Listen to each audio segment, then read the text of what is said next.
Christophe Tastet en direct de la foire de Brive. Bonsoir Christophe. Bonsoir Régis, bonsoir à tous.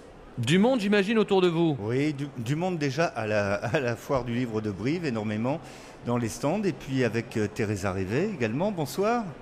Vous venez de publier aux éditions Belfond L'autre rive du Bosphore. Vous avez déjà publié plusieurs romans, 6, traduits en 9 langues, en offrant à chaque fois de grandes fresques historiques. C'est votre truc à vous. Donc j'aime leur donner des histoires avec de l'émotion et un côté historique qui n'est pas toujours très connu.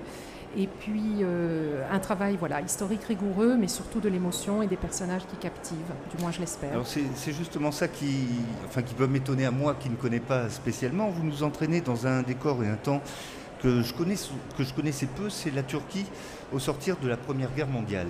Oui, parce que Istanbul a été occupé par les Alliés entre 1918 et 1923, de même que Berlin fut occupé par les Alliés toujours, mais en 1945. Et moi, je ne le savais pas non plus. J'ai découvert ça lors de ma documentation.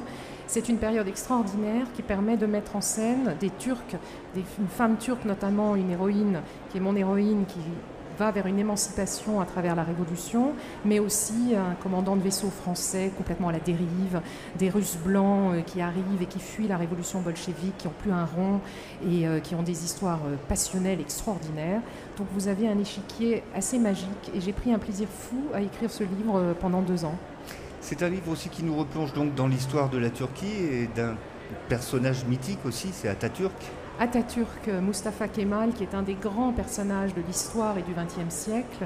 Churchill avait même dit à une époque il y a un grand homme par siècle et ce n'est pas nous qui l'avons.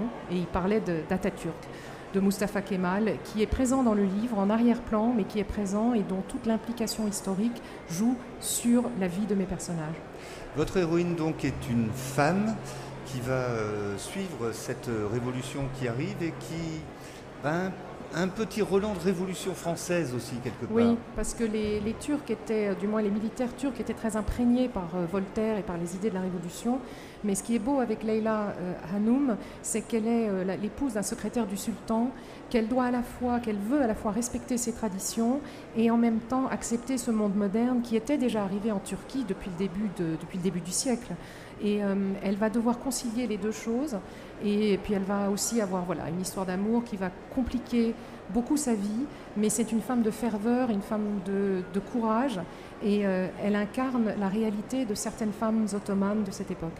Elle quitte un peu son mari pour aller vers la liberté, quelque part. Mais pour ça, il faut lire le livre. Oui, évidemment. Oui, il ne faut pas tout dévoiler. Évidemment. Non, bien sûr. C'est aussi la découverte de l'indépendance et de la liberté, Oui, c'est la découverte de la liberté, mais c'est une époque qui, moi, me fascine, et tous mes romans tournent autour du XXe siècle. Et cette découverte, en effet, de la liberté, qui vient avec la guerre de 14, qui a été la grande fêlure, la grande brisure du XXe siècle et de notre Europe et de notre époque, dont nous allons beaucoup parler avec le centenaire, bien sûr.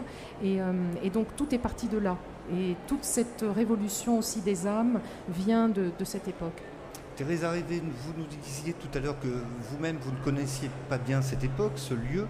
Alors comment vous y êtes entrée dans cette histoire? Qu'est-ce qui vous avait poussé? J'ai eu envie de raconter la fin de l'Empire ottoman et donc je savais certaines choses puisque l'histoire c'est quand même ma passion depuis longtemps, mais je ne savais pas que la ville avait été occupée. Ça a été une révélation.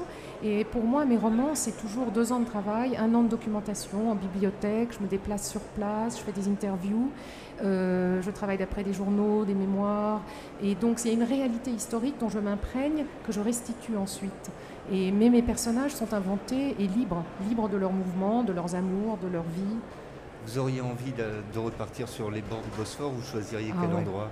Oh là là, le Bosphore, c'est magique. Le Bosphore, c'est quelque chose qui m'a infiniment marqué et je choisirais tout. Et puis, de toute façon, Istanbul est une ville qui vous bouleverse, donc je repartirai volontiers et je repartirai sûrement bientôt puisque j'ai eu la joie de savoir qu'un éditeur turc avait acheté le livre et va le traduire. Donc, ce qui est pour moi un grand honneur, ce qui veut dire que ma vision de la Turquie est juste. Alors cette révolution qui a eu lieu en Turquie, est accomplie maintenant? Mais vous voyez bien, et comme nous tous, on voit la révolution turque qui continue à agir, et vous avez certainement vu les révoltes au printemps dernier. Donc toutes les questions restent entières, et la laïcisation d'Atatürk, justement, est un peu remise en question. Donc les Turcs se posent encore des questions que je dévoile dans mon livre, déjà à l'époque.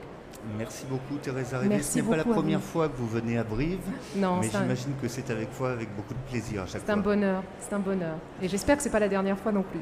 Merci beaucoup, je vous souhaite une très belle foire du livre ici à Brive. Merci. Jusqu'à dimanche, l'autre rive du Bosphore est édité aux éditions Belfond. Thérèse Arrivé, bonne soirée. À vous aussi.